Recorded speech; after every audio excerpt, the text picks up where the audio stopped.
Hello and welcome to a special morning edition, this time of Welcome to the Jungle. My name is Owen Timmerding, and she's back. Caroline Palmer back with me today to talk about the Bengals again. Welcome to the Jungle Warfront Media Podcast brought to you by Blue Wire. And Caroline, like we said before, like we said a month ago, I had a bunch of texts and people complaining and saying that this was going to happen. But I told them the same thing that we talked about. The Cincinnati Bengals aren't going anywhere. Yeah, they're here to stay. I Yeah. mean, I think we were both in agreement that it was kind of this far-fetched idea that they were going to move. And I was honestly surprised with how much wind it caught, like from people being like, oh, they're going to move. Because we talked about it. We're like, where were they going to go? But I mean, it's solidified now. Got almost nearly a $500 million stadium deal lease with Hamilton County and with Paycor Stadium. So I love they it. even said it in the thing. They said, we're not going anywhere. So I checkbox, Caroline and Owen were right about that one. exactly. We were on that, and I think we even said that even if they were to move, they were going to move to just like Covington, which just Yeah. seems across the river. They were never going to leave Cincinnati unless something abysmal happened. But like I said, we're not gonna celebrate too early because the deal technically hasn't been officially leased and signed yet. But both sides are in an agreement on what the leasing agreement is going to look like. I'm sure you've seen it by now that the Cincinnati Bengals will be staying in Cincinnati Paycor Stadium through June 2036 with an additional 10-year option that could extend all the way to 2046. And Bengals team president or one of the owners, Katie Blackburn, said this is a significant day for the Bengals in Hamilton County as we secure the team's future in Cincinnati. And this is a big deal because this is the first time they've done something like this since they built Paycor / Paul Brown back in the early 2000s and 90s when they were going over this stadium agreement. I think it is a big deal right when the death of Riverfront Stadium / Synergy Field happened in the late 90s. Both the Reds and the Bengals needed to get new stadium deals with Hamilton County, and here are the Bengals the first to get the second crack at it with their second extension of the lease here. Yeah, I think it's really important too. And the part of this deal that like really sticks out for me is the part that they're actually allowing them to renovate it this time Yeah. because I do think they were looking to extend the capacity, make it a little bit bigger, make some more modernized upgrades because we're going to talk about this as we get into a little bit later into the podcast. The Bengals are becoming this like preferred NFL team to watch because of the personalities, because of these almost A-list celebrities, as we were talking about off camera on the team. You have more and more people from around the world or around the globe who are Cincinnati Bengals fans. So the Mm-hmm. fact that we are now opening the doors to more people to come into the stadium, to have more high-tech facilities, to improve the tourism life, to improve the economic status of the city of Cincinnati. I think this is a fantastic idea, and I love that they have finally put their foot down and got this done because, as we know, Great. a lot of times they just kind of like to tread water on these things. Mhm. So I'm very happy that they look eager to put pen to paper on this one. Well, and it was important because this deadline is June 30th, and here we are, June 27th, where it seems I heard on the radio yesterday that there will be a new deadline for them all parties to get together and go over the final lease agreement and sign. But I think it's important that we're going into that with pretty much just, hey, let's sign the papers and get out of here. The Mhm. important part that I really enjoy about this is that in the early 2000s, obviously, I can't really say much about it being born in 2002, but just seeing pictures of what downtown Cincinnati used to look like to now, it's pretty remarkable how Hamilton County and both the Reds and the Bengals have teamed up to make downtown this incredibly vibrant social area. It used to just be like you go downtown, you go to the game, you go home. Now it's you go down, there's the banks. This whole riverfront project has been a wild success, in my opinion, just as a resident. I know you're not here, but I got to see it kind of grow from its inception. I remember being when the banks and were kind of open officially for the first time. This is a big ongoing project that both sides have agreed to keep going to, essentially a part of this $470 million reno project to maintain the stadium, but also to help the riverfront area surrounding it, add more places for economic growth and just help that community that's really grown in the last 25 years continue to thrive. Because, like I said before, Cincinnati is becoming a more and more uh, on the sites of the NFL world, so to speak. But it also is just a great place to live in general. So if you have your two sports organizations, specifically the one that you just created a almost $500 million uh, settlement with on how the stadium project is going to go. I think it's good that there's a really great focus on not just enhancing your own stadium, but kind of the whole surrounding area. Yeah, I think so too. And we were talking about this a little bit off cam, and I talked about it when we talked about Cincinnati as a growing, like, just city in general last time, kind of related it to the way that Charlotte Yep, has grown. I mean, on the flip side of that, I've seen Charlotte grow they're the into a same more city. They're very similar metropolitan city. area. And we were talking about this a little bit, like, and then you take, for example, the Bengals and the Panthers and the way that they've handled their renovations and the way that they've done their stuff. The Bengals are actually putting more money into their renovation than the Panthers put into theirs. Mhm. The Bengals have also put more money into their players than the Panthers have put into their players. Yeah. So this is like, if this was the Carol, like, if the Bengals were handling it in a like cheap renovational way, they would have let Shemar, Chase, or T. Higgins walk in order to save money for the stadium renovations. Mhm. Kind of what the Panthers did when theirs rolled around. They let some guys walk, and they had to let some guys walk because of it. Like the whole Christian McCaffrey situation, they had to let him walk because they didn't really have the funds to pay for it. So I feel like there's like a conception that the Bengals, like especially when you tie in like the Trey Hendrickson deal or the Shemar Stewart fiasco, which we're not going to spend too much talking about today. But if you want to sit here and say the Bengals are cheap for not putting their foot down on either of those deals, I think when you just look at the financial viewpoint of the stadium and just the amount of money they're willing to put into players in comparison to teams who have renovated in the last 5 years, I don't think you can call them cheap anymore, to be I fair. agree.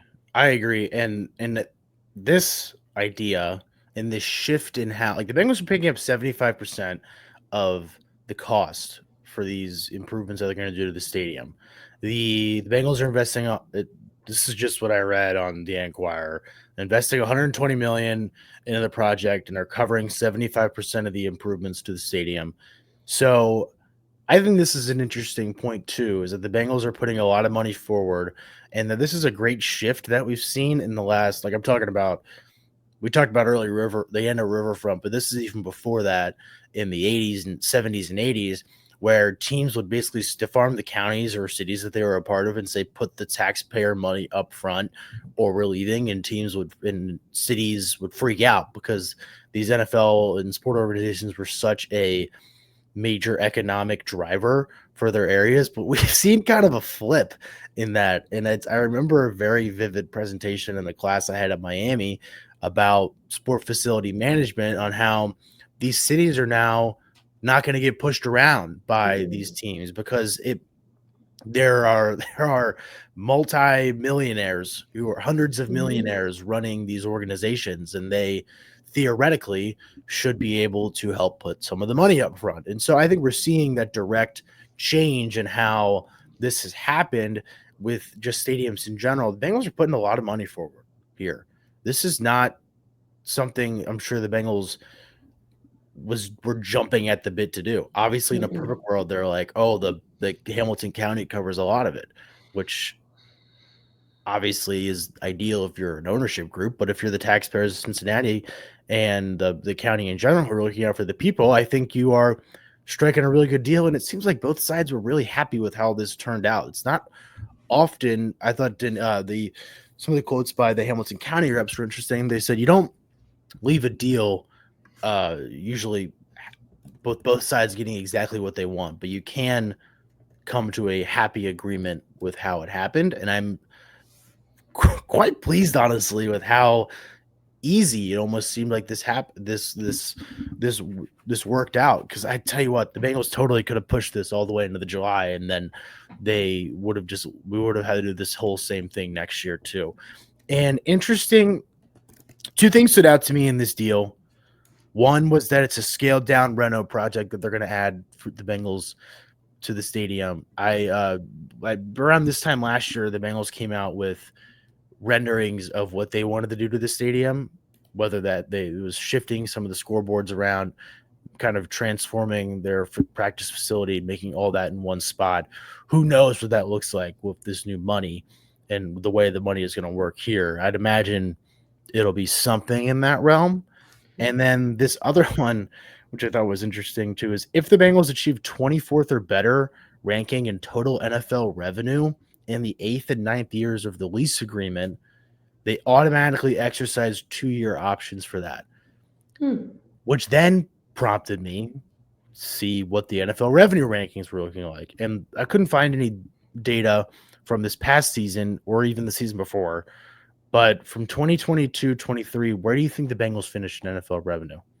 Trying to think, because that was the year. I feel like it would be higher than you would expect because that was the year after they made the Super Bowl. So I feel like I'm going to ballpark like 16, 17. Second last. Really? Yeah. Who's below them? Do you remember? Detroit. Shock. But guess who was like 3 or 4 spots ahead of the Bengals? Kansas City. So it's like so I looked at this list. So I'm pretty sure those are the 2 teams in the AFC Championship that year. It was. And it's interesting too, because I look at this list and you think it would be based on more like success. But once you think about it, it's all kind of just where these teams are. Like, obviously, this makes total sense now that we're talking about it too. But it was like around the Bengals were like Kansas City, Jacksonville, the Detroit, the Ravens are maybe 10 spots ahead. It's just like it kind of makes sense with how it all worked out that these bigger markets were obviously at the top of this list. Yeah, that's very interesting to me. I'm like trying to look up stadium capacity too, because I know that like every single like thing that they've had us do, like in economics, like when we had to do like the simulation of running an NFL team in one of my economics classes this past year, and one of the big things was like, how do you switch your revenue if you can't, like capacity wise? And I don't know what the capacity of Paycor Stadium is off the dome. That's around 63. Yeah, it's around 60. I think this one says 65, which in comparison to a lot of the other ones is on the lower side. Yeah. So you're not making as much money because there's some stadiums that have 10,000 plus more seats than you, and depending on where they are, that's a lot of money. But again, we can kind of transition into our like Joe Burrow part, because I feel like this kind of ties it together. Is where do you make up money if you're not selling seats because you don't have the same seats? And that's off your players, that is off your merchandise, and that is exactly what Joe Burrow, and I would argue like Ja'Marr Chase, is starting to do for Cincinnati, because they are becoming these A-list celebrities who aren't just making it on NFL news pages. Like they're starting to make it on things like Daily Mail, TMZ, all this stuff that you see like big celebrities like the Kardashians on, you're now seeing Joe Burrow's face on, which I think is huge for the Cincinnati market just in general, to have someone like that where you're bringing in just merchandise from maybe not necessarily NFL fans, but just people that like Joe Burrow. That's still money in the pockets of the Cincinnati Bengals. Yeah, the closest thing I can think to this is in the 70s when the Big Red Machine was humming and Pete Rose was arguably the best. Say what you want about Pete Rose, but as a baseball player, and he was a celebrity. Like I have an aunt who's from Baltimore or Maryland area, and she knew Pete Rose from the frozen pizza commercial, not from him being a baseball player. So I think it's funny that like that's the kind of stuff we're going to see soon with how crazy Joe Burrow has grown his celebrity. And I think we talked about this too, is that like we're both so excited for quarterback, and we're both so happy that Burrow decided to do it, especially for this season. And obviously the success didn't come, but I think we're going to see, I think this was the perfect year to do it, because we kind of saw Joe Burrow grow from a NFL baby to a man. I feel like in this season, especially the last 2 coming off the injury, and then the lackadaisic team success could go in with his best season ever. So I just think we're both so excited to see the inside look at what the team was like, really, because we got that Yeah. with Hard Knocks too, which I thought was fascinating. But this is just going to follow the one guy we all really care about. hmm I'm excited that this is like so like analytically brained of me, but I'm very excited to see the viewing numbers in this season compared to last year because yes, you had Patrick Mahomes who is, I mean, I'm not even going to say arguably because he is the best quarterback in the National Football League and has been for the last 5 years. I don't think anyone would disagree with me on that. But you have the best guy who like talent wise is the best quarterback on the first season, got good numbers, and then you have this A-list celebrity. So I'm very interested to see how the viewing figures line up between season one Yeah. and season two to see what kind of pull like that celebrity-esque type thing has. And who knows, maybe they ask him back for another season or they do something like I mean, this is a far shot, like, because he might not even start, but like if you take a personality like Shador Sanders, that's going to draw attention because of the personality that he brings with him. So I think it'll be very interesting to see how that lines up. I mean, Joe Burrow is very talented. We both know that. But I think the other element of them picking him over other people was because he's going to bring in a different audience that some of the other quarterbacks don't bring. Yeah, I really do think Netflix hit a home run with the guys they picked. Yeah, We talked absolutely. like Burrow has the best season of his career. We see him grow from a boy to a man, essentially before in our eyes as a football player. We get to see Kirk Cousins sign a massive contract after hurting himself and then get benched towards the end of the season. And then we get to see Jared Goff and the Detroit Lions have the best season in their team history. So, I mean, I think it's say what you want. It's a pretty polarizing season of quarterback. And I think especially the Kirk Cousins aspects will be interesting because, I mean, did anyone really think he was going to be that good coming off of his injury with Atlanta? And then they draft you like he's there, and then they draft Penix, and then he gets replaced. And I think it'll be a really neat insight to see how an NFL player with that much of a I don't know if history is the right word. Kirk Cousins is an established NFL player. Yeah, I was gonna say Mariota kind of had that issue in season one, but Mariota was not an established starter the way Kirk Cousins Kirk was. Cousins is, and everyone was like, "Whoa!" Like even when they drafted Penix, it was a bit of Atlanta wanted to surprise. set the place on fire when they Yeah, drafted Michael Penix. This was not like oh, quarterback at this was like the same reaction that Green Bay had when they drafted Jordan Love with the 10th overall pick, yeah. like a couple years prior. And then I think they all yeah, switched up when he started playing because he ended up being pretty good.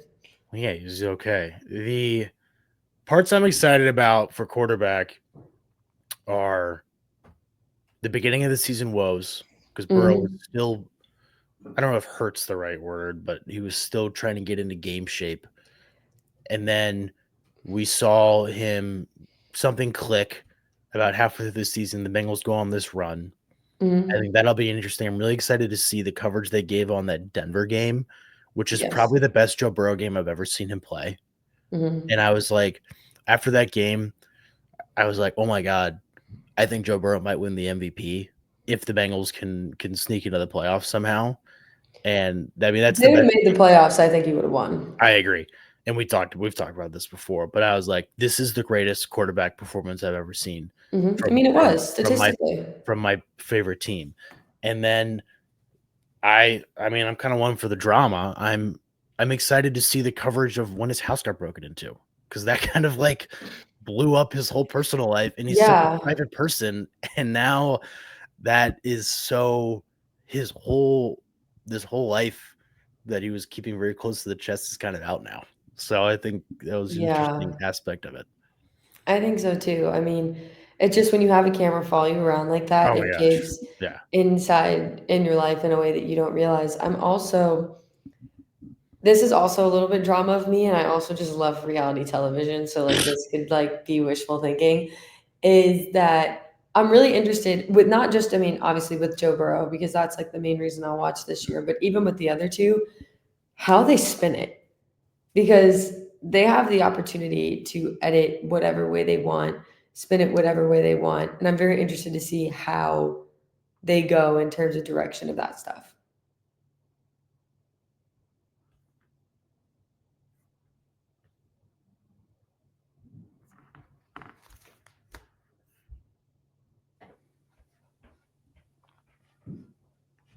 Wait, can you hear me? I think I lost you for a second. Yeah, we're good. We're back. I Okay, think you cool. cut off a little Sorry. bit too. No, I don't know what happened. That's never No, happened we're all before. What good. were you saying? You're excited? Were you talking about Kirk Cousins? Yeah, I just think it'll be interesting Yeah. to see how they spin everything because reality TV, I mean, Netflix is a Netflix show. They add drama to everything. So I'm really interested to see like if they create any fake tension or stuff like Yeah. that. Like I think that'll be really intriguing to see. Who knows? I admittedly didn't watch the first season of quarterback because I didn't want to watch Mahomes. So Yeah. I watched a little bit of the receiver. We talked about that too. Mhm. I liked it. I think it's cool. I'm really excited. The NBA equivalent for this next season is like really awesome. And I know you're not a big NBA fan, but on this next one, they have Tyrese Halliburton and Shea Gilgeous-Alexander, and then a couple other guys that Oh, I forget. But they have that's the MVP. really interesting, Yeah, actually. they have the. Let me look up what it is. That was a crazy end to the NBA Finals. That was really sad. I admittedly don't watch basketball, but I did watch Game 7. I watched a lot of that series, and it was really kind of a bummer. Seth and I talked. Yeah, this Netflix starting five version of the quarterback thing that they do. It's Kevin Durant, who's drama in of itself. If you're an NBA He's fan, like the Aaron Rodgers of the NBA. Yeah. absolutely.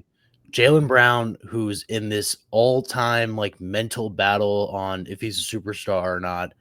James Mhm. Harden, who is also like Kevin Durant, where it's just like drama follows this guy wherever he goes, and effort and care is always an issue. Tyrese Halliburton, who leads the Pacers on arguably their best season of his career, and we see him grow from a not mid-tier player, but a low-level all-star to probably a top 10 player in the league. And then Shea Gilgeous-Alexander, the MVP, has one of the best scoring seasons in NBA history.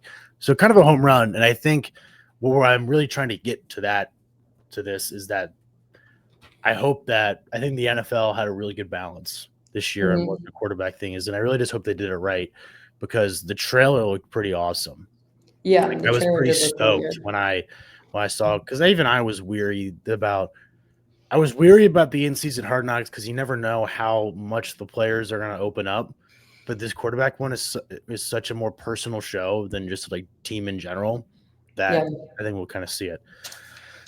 You want to talk about Shemar Stewart and or Not Trey Hendrickson clumped together? Not really a lot of updates, but we I was can gonna just say chat. not really because I feel like it's the No, same stuff that I've been saying for over a month now.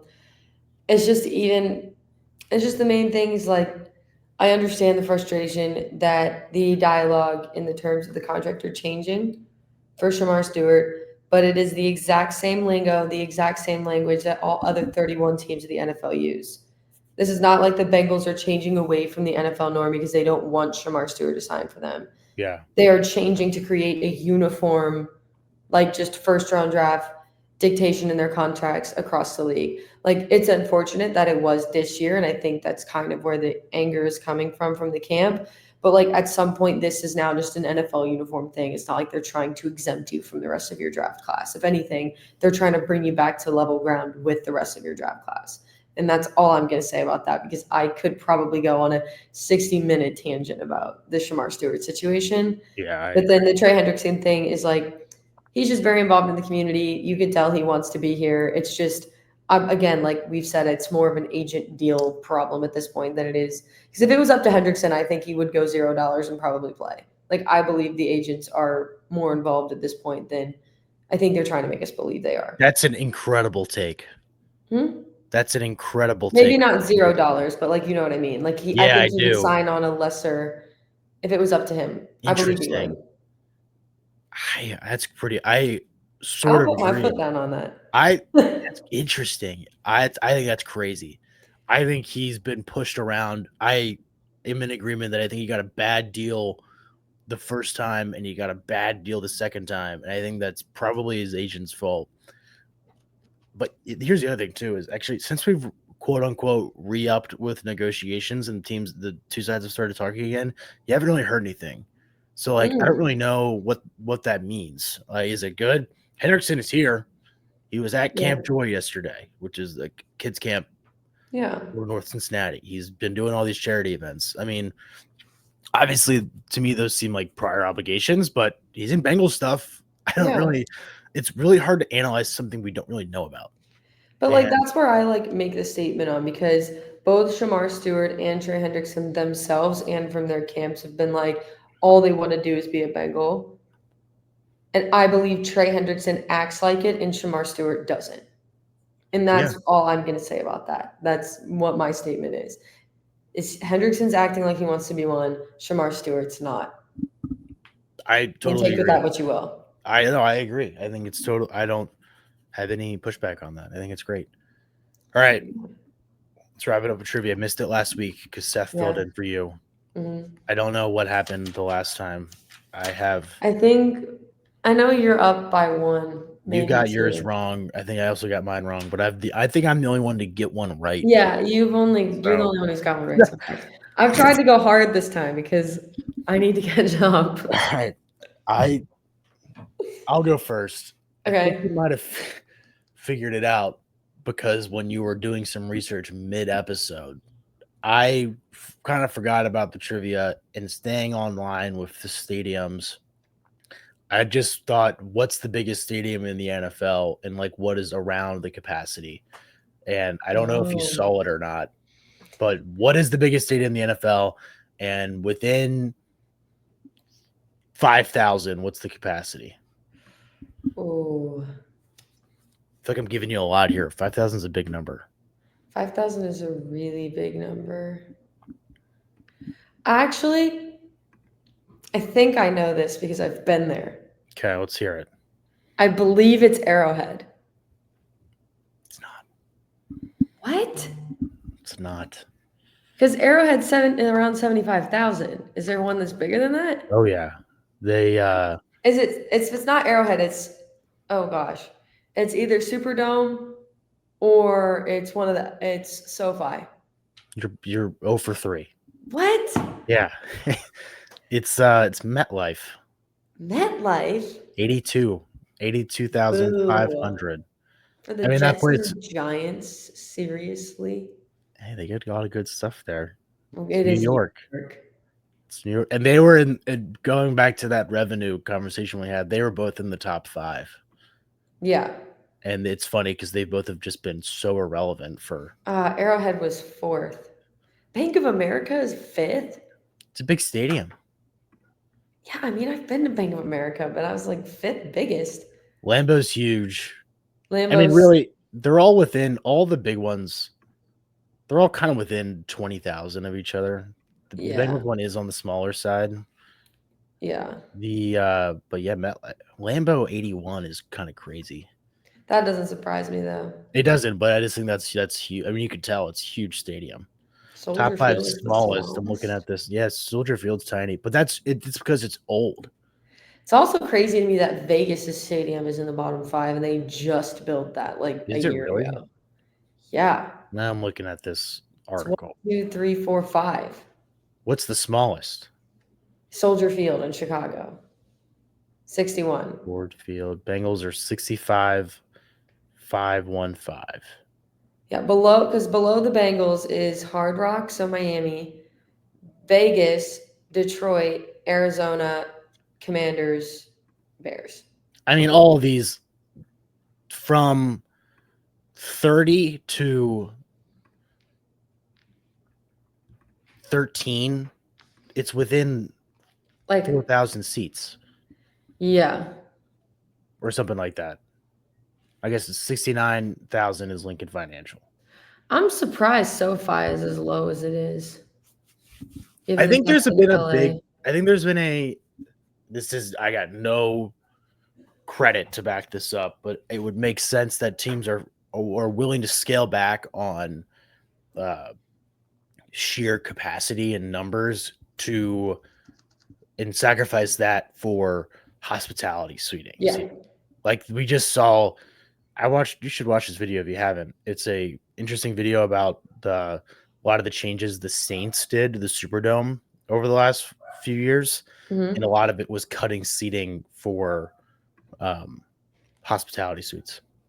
So I have to take a look. Yeah, it's pretty cool. All right, go for it. Okay. Do you know which state has produced the most NFL Hall of Famers? Got a 1 in 50 chance. I mean, this one a little harder. I was surprised to learn this. I'll give you that. Off the top of my head, you have to include California, Florida in just my process of elimination. They are in the final grouping of what I am considering. I think I'm between California, Florida, Louisiana, Georgia, and Ohio and Texas. Is it one of those like 6 that I just named? No. Wow. Okay. Yeah, so now I know. That's what I'm telling you. Now I have no clue what I'm doing. Now I'm just derailed. Wow. I know that's what I'm saying. I was really surprised to learn this. Most Hall of Famers? Most Hall of Famers. What's the number? Did it say? I don't know what the number is. It literally just says which state has produced the most NFL Hall of Famers. I don't really know if that would help me. I'm shocked it's not like Florida. Well, that's what I was surprised it wasn't like Texas, because I was like, I swear half the quarterbacks that have played in the NFL in the last 20 years have come out of Texas. My guess is going to be, man, Ohio is my guess. But you said that's not it. That makes the most sense in my opinion. I'm gonna go with, my gut is saying South Carolina. I don't know why. What is it? Final answer is Pennsylvania. That's a good one. Yeah. I knew it had to be one of those Rust Belt. I don't know. South Carolina just kept. I thought of it and then I wouldn't get out of my. I was really surprised though to learn that. I was like, I feel like that's like so random, but it's not random at the same time. Because then when my brain goes back and thinks about it, I'm like, holy crap, he was from Pennsylvania. He was from Pennsylvania. He was like, when I actually went back to think about it, I was like, wow. Well, you see what the actual number is. I want to hear it. The interesting thing is that you see so many of these coaches and you look up where they're from, and it's like Northeast Ohio. So it's all that bubble between like Cleveland and Pittsburgh has got to be a hub of where all these guys come out. It's actually just flipped, I believe, from California to Pennsylvania. Because Pennsylvania has 40, or not 40. California has 40. Pennsylvania has 41. Wow. Texas has 33. Where's Ohio? I think it just flipped. Where's Ohio on the list? It says 29. Does it say where that ranks on Hall of Famers? No, I just Googled it by state. Let's see how many South Carolina has. I bet they have 7. 5. Yeah, I'm an idiot. Let's see what North Carolina has for the culture. 20. That would have been a better guess than terrible South Carolina. Jeez. I don't know why. I don't know. I couldn't just think of. I couldn't. It's okay. Whatever. That's when dumb. You're staring at a blank map, it makes it a lot harder. I think I would have maybe got it if I was looking at a map. Maybe this is just. Maybe I don't know. Maybe I don't know my states. That's what it comes down to. It's just a geography problem at this point. Not an NFL problem. So we're still at 1-0 me. Yep. This has been a flop where none of us are getting questions right. Yeah. I feel like we need to start like tailoring the questions, I feel. I tailored one of them. I asked you an Eagles question and you didn't. That was a trick. And I thought about it in my head, but I was like, there's no way Owen does this to me. So I'll swear. Whatever. I don't Yeah. know. All right, good Right. show. A All lot right. of stuff to talk about. I think, like we Yeah. said, monumentous day for the city of Cincinnati, Hamilton County, and the Yeah. Bengals. Joe Burrow officially cements himself as an A-list celebrity, and Yeah. we got just the same old. Quarterback coming up. Yes. Oh, so we were talking about our schedule for that. Not confirmed, but so next week we'll have a show taking you into 4th of July weekend. Actually, I guess we'll have a show on the 4th of July. We could do it like the 3rd or Or something. before. We'll have a show before the 4th next week. And then when quarterback comes out, because I think they release them all at once, we were going to watch the first 4 and split it and then comment on that and then watch the next 4. So kind of spread it out and avoid spoilers. Or even I might just watch all of them, but we can just talk about it. I don't know. We'll figure it out. Yeah. But the next couple weeks is going to be a lot of overanalyzation of the Joe Burrow quarterback aspects. Yeah, All right, we'll see everyone. if any news pops up. That's true. I mean, also, From our 2 favorite contract holdouts. It'd be ideal if in the next 3 weeks the Bengals players join the team officially. Yeah. So, all right, everyone. Thank you for tuning into this week's episode of Welcome to the Jungle. On behalf of Caroline Palmer, my name is Owen Timberding. Thank you for tuning in, and tune in next week for more Cincinnati Bengals news and updates. Thank you, folks.